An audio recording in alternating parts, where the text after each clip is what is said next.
Hello student, इस video के अंदर समझते हैं क्लास 12 केमिस्ट्री चैप्टर में फर्स्ट होता है इसके न्यूमेरिकल्स। दोस्तों मैंने इसके इंपॉर्टेंट क्वेश्चन का एक वीडियो बनाया है, इसका लिंक आपको इस वीडियो के डिस्क्रिप्शन में मिल जाएगा, तो वहां पर आप क्लिक करके देख सकते हो। ठीक है, बाकी मैंने आपको 3 दिन शॉर्ट वीडियो दिए, इसके लिए माफ़ी चाहता हूँ क्योंकि दोस्तों मेरी तबीयत बहुत ख़राब हो चुकी थी और इस कारण से वीडियो नहीं आ पा रहा था। तो आज हम देखते हैं इसके अंदर क्लास 12 केमिस्ट्री चैप्टर में फर्स्ट के न्यूमेरिकल्स। तो बाकी आवाज़ थोड़ी बेकार है बट कोशिश करना, ठीक है, समझने की। तो देखिए हम बात कर लेते हैं न्यूमेरिकल्स फर्स्ट। ये इम्पोर्टेंट है, इम्पोर्टेंट इसलिए है क्योंकि ये 2018 में आ चुका है। ठीक है, तो देखिए किस टाइप का सवाल है वो। पढ़िए, 600 ग्राम पानी में 60 ग्राम ग्लूकोज। देखो 600 ग्राम पानी में, इसका मतलब हमको जो विलायक होता है उसको दे रखा है। देखो दोस्तों मैं यहाँ पर ये मान के पढ़ा रहा हूँ कि आप लोगों ने विलियन नामक चैप्टर को, मेरे जो भी जितने भी वीडियो हैं विलियन नामक चैप्टर के, वो देख रखे हैं, ये मान के मैं पढ़ा रहा हूँ। ठीक है, मैं यहाँ पर डायरेक्ट बोलूँगा क्योंकि आप लोग ने नहीं देखा है तो ये मेरी गलती नहीं है। आप जाके प्लेलिस्ट में जा करके विलियन नामक चैप्टर होते हैं, इसके जितने भी लेक्चर होते हैं वो आप लोग देख लेना। ठीक है, या नहीं देखे तो केवल इसका जाके देख लीजिए। और इसमें भी आपको कौन सा देखना है दोस्तों, हिमांक वाला जो लेक्चर होता है उसको जाके देखना है, हिमांक में अवनमन। ठीक है, इसको बाकी आप लोग पढ़ लीजिए सवाल को। 600 ग्राम पानी में 60 ग्राम ग्लूकोज। अब 60 ग्राम हमको क्या दे रखा है, ग्लूकोज। ग्लूकोज क्या हो जाएगा, विलय हो जाएगा, जो कि किस में हमको घोलना है, 600 ग्राम पानी में घोलना है। तो 60 ग्राम ग्लूकोज, और ग्लूकोज का मोलर द्रव्यमान या जो अणुभार होता है वो दे रखा है 180 ग्राम प्रति मोल दे रखा है। ठीक है, तो ये क्वेश्चन में हालांकि इसको दे रखता है और कभी कभी नहीं दे रखता है, तो आपको निकालना होता है ग्लूकोज के सूत्र से। तो ग्लूकोज का सूत्र क्या होता है, C6H12O6, ये सूत्र होता है, तो इसका आपको निकालना पड़ेगा अणुभार। ठीक है, मिलाने पर बने विलयन का हिमांक परिकलित कीजिए। तो मिलाने पर बने गए विलयन का या बनाया गया विलयन का हिमांक का परिकलन कीजिए या गणना कीजिए, जो भी है। अब इसमें हमको दे रखा है आगे पानी के लिए जो KF। अब KF क्या होता है दोस्तों, तो ये होता है हिमांक अवनमन स्थिरांक। ये क्या होता है, हिमांक अवनमन स्थिरांक।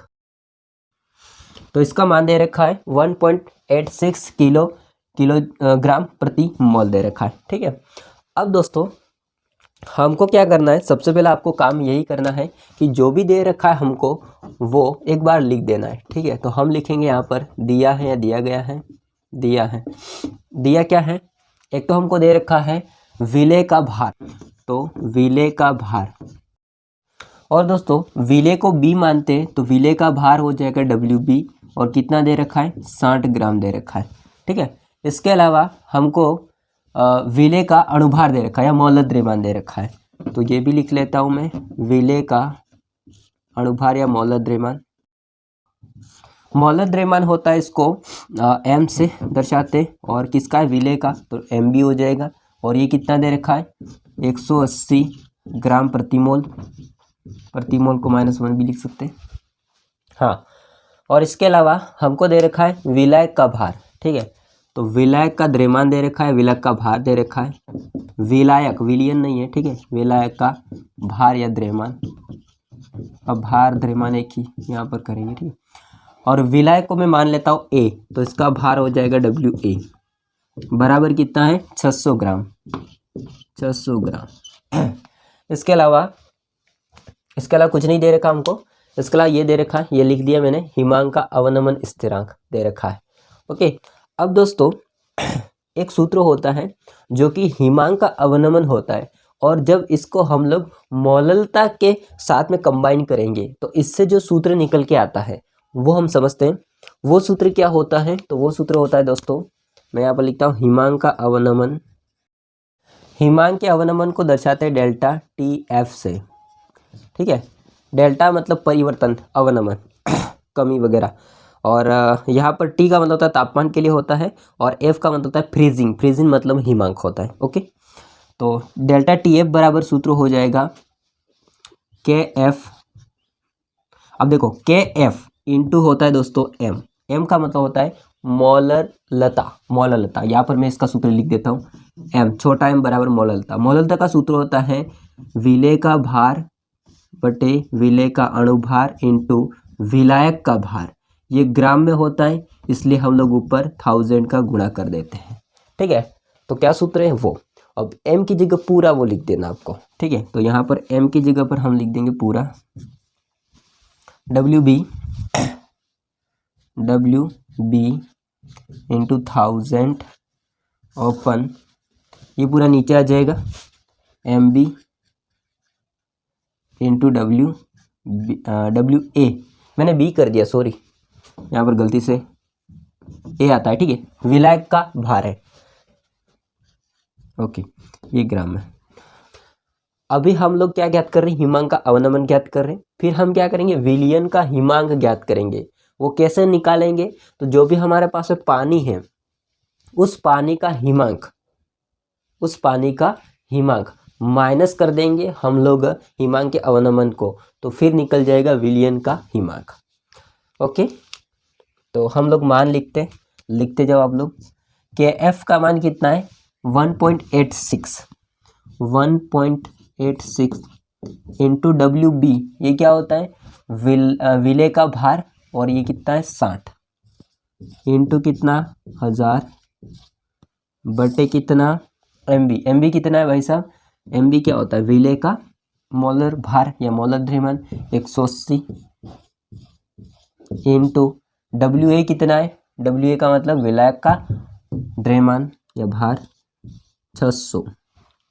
जो कटता है उसको आपको काट देना है, बाकी आपको पुटअप कर लेना पूरा। ठीक है, देखो 2 0 से 2 0 कट जाएंगे फिर 1 0 बचा इसका, तो हम लोग क्या करेंगे, इससे ये 1 0 काट देंगे, यानी कि 1000 तो पूरा खत्म हो जाएगा। एक बचेगा तो एक का गुणा इनके साथ करेंगे, कोई फर्क नहीं पड़ेगा। ठीक है, इसको मैं थोड़ा और सरल कर देता हूँ, फिर बाद में आप लोग इसको पुटअप कर लेना।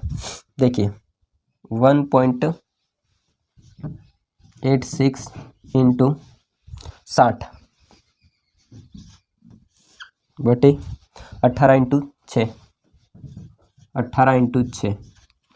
अब देखो इसको और सरल कर देता हूँ, फिर आप लोग निकाल लेना। ठीक है, इसको 6 होता है, उसका 60 से कट जाएगा एक बार, और इसमें 10 बार जाएगा।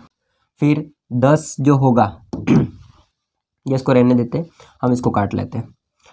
18 होता है, इसमें 2 से काटेंगे 9 बार जाएगा, इसमें 1 में नहीं जाएगा 18 में जाएगा 9 बार जाएगा, यानी कि 0.9, और ये 6 कितनी बार जाएगा 3 बार, कितनी बार जाएगा 3 बार। ठीक है,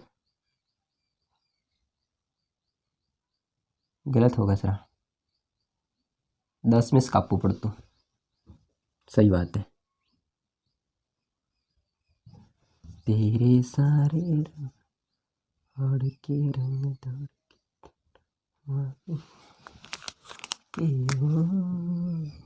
ओ मैं तो चलिया तेरी और मैं तो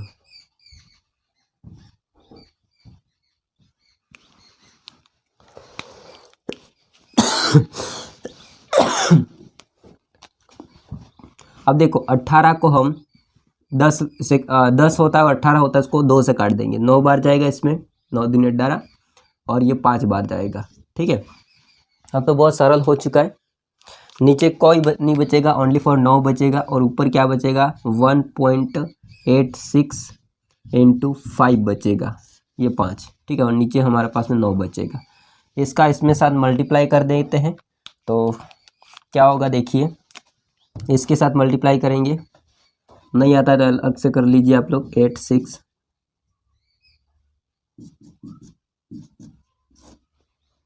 कितनी बार जाएगा, 6 पंजे 30, 3 40 और 3 43। ठीक है, 4 हासिल और 1 5 और 4 9। ओके, पॉइंट कहाँ लगेगा भाई साहब, यहाँ पर। इसका भाग देना हमको इसमें, तो 1 बार जाएगा, 3 नीचे उतारेंगे तो नहीं जाएगा, इसका 0, फिर 30 हो जाएगा, फिर भाग देंगे 30 में, 3 बार जाएंगे। ठीक है, तो यहाँ पर आ जाएगा 1.03, कितना आएगा 1.03। आप लोग इसको कैलकुलेट कर देना, कुछ नहीं करना है, 5 का गुणा करेंगे इसमें, तो यह मान आएगा। इसमें हम लोग 9 का भाग देंगे, मतलब कि इसका जो मान आएगा ये रहा, इसमें हम 9 का भाग देंगे तो कितना आएगा 1.03, तो यहाँ पर आएगा 1.03 केल्विन। ये किसका मान है, डेल्टा टी एफ का मान है, डेल्टा टी एफ का मान है। एक तो ये मान निकल के है। अब हमको मेन मान निकालना है, विलियन का हिमांक निकालना है। दोस्तों हम निकालेंगे अब विलियन का हिमांक। क्या निकालेंगे, विलियन का हिमांक। विलियन का हिमांक निकालने के लिए हम लोग पानी के हिमांक में से जो भी हिमांक में अवनमन आया उसको घटा देंगे। तो पानी के हिमांक को मैं यहाँ पर लिख लेता हूँ अलग से। देखिए पानी होता है, इसका हिमांक कितना होता है, तो पानी का जो हिमांक होता है वो होता है 273.15 केल्विन, 273.15 केल्विन। ठीक है, ये पानी का हिमांक होता है। तो 273.15 केल्विन होता है। उसमें से माइनस कर देंगे जो भी मान डेल्टा टी एफ का है, कितना है 1.03, तो 1.03। ओके, अब पॉइंट के नीचे आपको पॉइंट को रखना है, पॉइंट के नीचे पॉइंट को रखना है। 1 होता है वो 3 के नीचे आएगा, 0 होता है वो 1 के नीचे आएगा, 3 होता है वो 5 के नीचे आएगा। जो मान आएगा उसको आप लोग निकाल लेना। ठीक है, तो देखिए 2 7 ये तो बचेगा, 3 होता है वो उसमें से 1 जाएगा तो कितने बचेगा 2.1 में से 0 जाएगा तो 1 ही बचेगा, 5 में से 3 जाएंगे तो कितने बचेंगे 2, तो कितना आया 272.12 आया। ये किसका है, हिमांक है विलियन का। ये भी केल्विन में ही आएगा। तो ये आपका लास्ट आंसर है। ठीक है, मेन आंसर ये रहा आपका जो पूछा गया था सवाल के अंदर वो। ओके, तो दोस्तों आपने देखा कि पहले हम लोगों ने हिमांक का अवनमन ज्ञात किया, उसके बाद में हमने जो पूछा था विलियन का हिमांक वो ज्ञात किया, और वो कितना है 272.12 केल्विन। अगर आपको कुछ डाउट रहा है तो बैक कीजिए वीडियो को, वापस से देखिए, समझ आ जाएगा, पूरा डाउट क्लियर हो जाएगा। अब आप लोग स्क्रीनशॉट ले लीजिए एक बार। अब दोस्तों हम सेकंड सवाल को समझते हैं, देखिए ध्यान से। 300 केल्विन ये तापमान को दे रखा है, 300 केल्विन ताप पर यूरिया, इसका मॉलर द्रव्यमान दे रखा है यूरिया का, वो कितना दे रखा है 60 ग्राम प्रति मोल। ठीक है, तो ये याद रखना, हमको यूरिया होता है यानी कि जो विलिया आप बोल सकते हैं इसको, तो इसका दे रखा अणुभार या फिर मॉलर द्रव्यमान कितना है 60 ग्राम प्रति मोल के 5% विलियन का परासरण दाब परिकलित कीजिए। तो आपको ज्ञात करना है परासरण दाब को। किसको ज्ञात करना है, परासरण दाब को। इसके अलावा दोस्तों यहाँ पर गैस स्थिरांक का मान दे रखा है, वो कितना दे रखा है 0.0821 लीटर एटमॉस्फेयर प्रति किलो मोल हो जाएगा। तो यहाँ पर हमको जो चीज़ दे रखी है इसको हम पहले लिख लेते हैं। देखिए दिया गया है, लिखेंगे क्या दे रखा है, तो यूरिया का मॉलर द्रव्यमान दे रखा है कितना है 60 ग्राम प्रति मोल। इसके अलावा तापमान दे रखा है T। ठीक है, तो T कितना दे रखा है 300 केल्विन।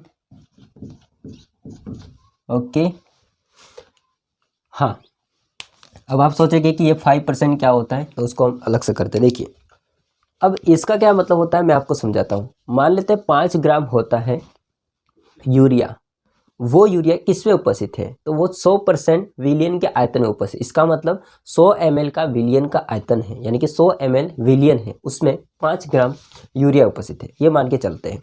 तो हम लिखते हैं दोस्तों, चूंकि 5 ग्राम यूरिया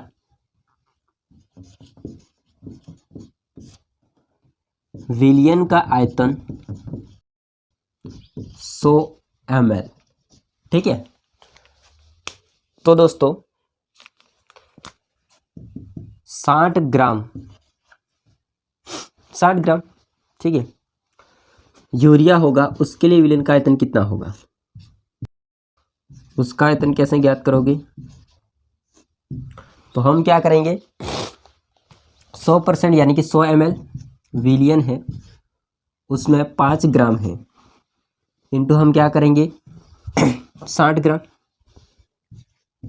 ग्राम। ठीक है, अब हम लोग इसको काटा चाटी करेंगे, तो इसको पास 1 और इसका काट देंगे, तो 1 और 2 12, 12 का गुणा 100 में करो तो कितना आएगा 1200।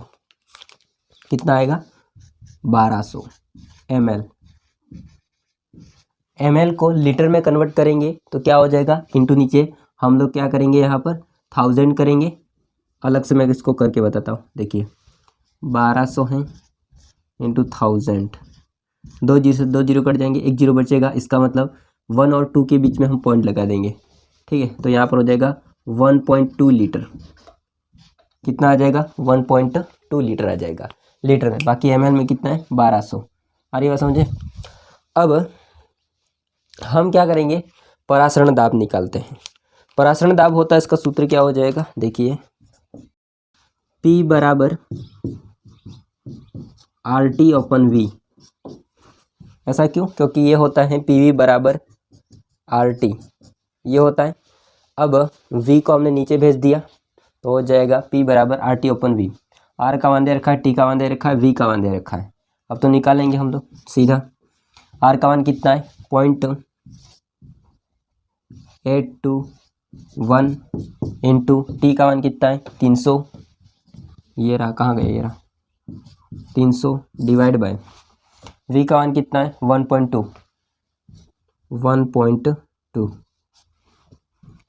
अब हम लोग इसको पुटअप करेंगे दोस्तों। तो जब इसको पुटअप करने पर मान निकल के आएगा, वो मैं डायरेक्टली यहाँ पर लिख रहा हूँ 20.52 वायुमंडलीय दाब आएगा। तो ये आपका इसका आंसर हो जाएगा। बाकी इसका पुटअप करना, इसका गुणा इसके साथ करना, इसके बाद 1.2 का भाग देना है। ठीक है, तो कितना आएगा 20.52 आएगा। हरी बात समझे। तो दोस्तों ये थे 2 सवाल, और बाकी दोस्तों जितने भी सवाल हैं वो हम नेक्स्ट वीडियो में देखेंगे। बाकी तबीयत ख़राब होने की वजह से मैं कम ही पढ़ा रहा हूँ और इसके लिए माफ़ी चाहता हूँ। वीडियो अच्छा लगा हो तो लाइक करना, चैनल को सब्सक्राइब नहीं कर देना। मिलते हैं नेक्स्ट वीडियो में, तब तक के लिए जय हिंद, वंदे मातरम।